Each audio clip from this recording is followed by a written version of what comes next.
Zimbadon. Zimbadon.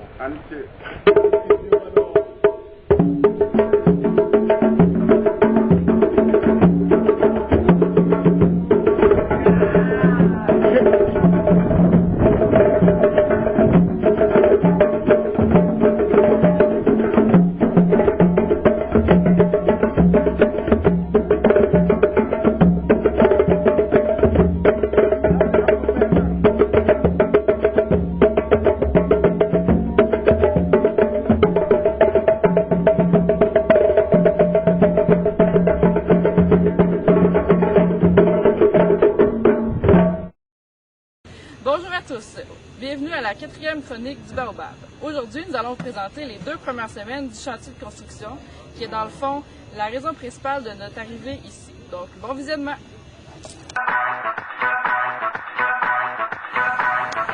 Deuxième jour de chantier.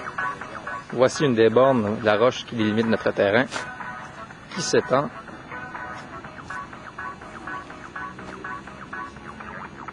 jusqu'au buisson que vous voyez au centre de l'écran.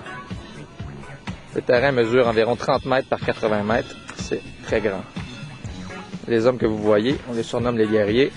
Depuis 2 jours, ils travaillent avec les pics, les pioches et les pelles afin d'enlever toutes les racines qui couvrent le terrain, nettoyer le terrain, afin que tout soit prêt pour creuser les fondations. Cela commencera ce lundi.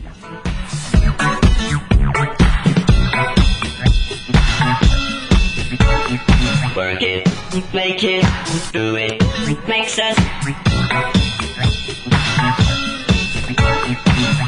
harder, better, faster, stronger. More than power, power, never ever after work is over. Work it, make it, do it, makes us. Bonjour, on est présentement en train d'installer les fondations du gros bâtiment, du bâtiment principal. Donc, on a les ouvriers qui préparent les mélanges. Donc, pour la fondation, on met du béton dans le fond. On utilise les cailloux sauvages, qui sont des grosses pierres des champs, comme ça ici, puis on met du béton par-dessus. Donc, ça permet de sauver beaucoup de volume de béton et de sauver en même temps l'égout relié au ciment. Harder, better, faster, stronger.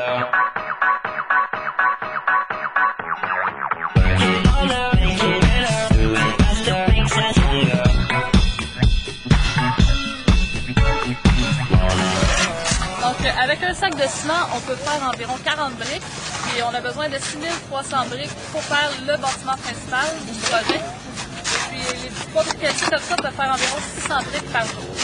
Donc, ça devrait bien avancer.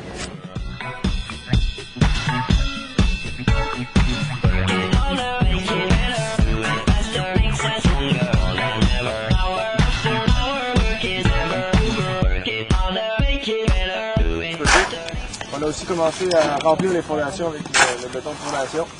Ça va assez bien. On a rempli entre les poteaux, il reste les poteaux à installer, puis on va semer le béton dedans par la suite. Puis si on regarde ici, par exemple, il y a toujours des petits problèmes qui arrivent. Si on regarde ici à notre gauche, on voit que bon, entre l'implantation puis le creusage des fondations, il y a eu une petite différence. Fait que les fondations ont été coulées, mais ne sont pas exactement au bon endroit. Il va falloir les déplacer de quelques centimètres. En fait, il va falloir rajouter un peu de béton pour agrandir la fondation.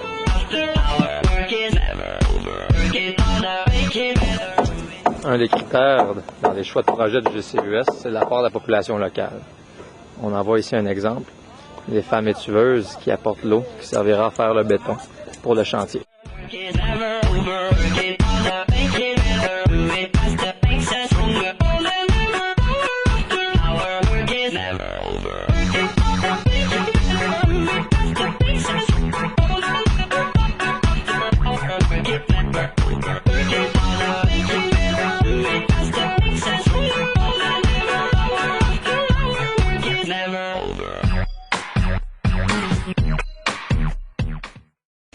Le soubassement, dans le fond, là, ça devient une espèce de poutre armée là, où on va pouvoir assurer la maçonnerie.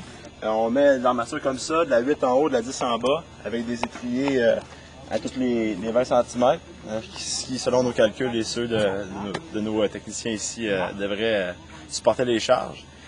Comme on peut voir aussi, on a mis les armatures des colonnes. Vous vous demandez peut-être pourquoi on l'a pas mis plus haut là, que environ 1,5 mètre. C'est qu'on a peur de se faire couper la nuit parce que la fer vaut très cher ici comparé à tout le reste.